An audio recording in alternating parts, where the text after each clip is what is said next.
Hey everyone, Special Pure Calculus. Thank you for watching this video. We're talking discontinuities in functions, places where the graph actually does not exist, what x values where the graph is broken.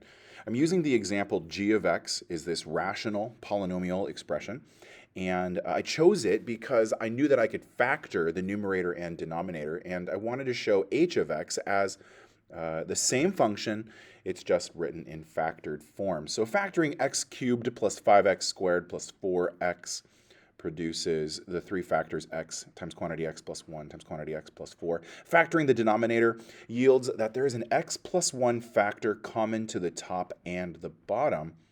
But especially because in the bottom x plus 1 cannot equal 0, we have an asymptote at x equals negative 1.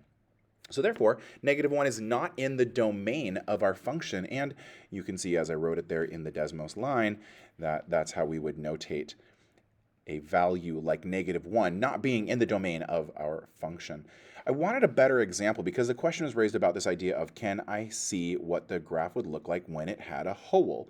And factoring the denominator, or writing the denominator in factored form rather, produces two places where the graph is discontinuous. When x equals negative 3, we have an asymptote, but when x equals negative 1, you can see it there as you trace the Desmos graph. At negative 1, x is undefined.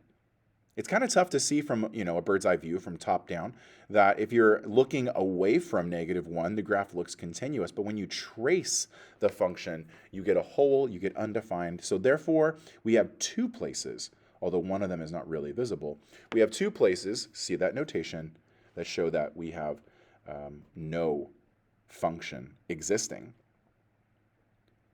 We can kind of show this algebraically.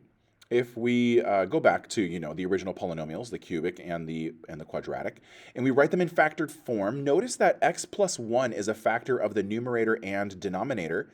So x equaling negative 1, which is what happens when you set the factor equal to 0, those factors cancel, and because they cancel, we have actually a hole in the graph. We saw it when we looked at the Desmos graph. Because x plus 3 does not have a factor in the numerator that will cancel it, it is a vertical asymptote. Those are ways that you can tell whether you have a vertical asymptote or a hole in your polynomial. Thanks for watching this video.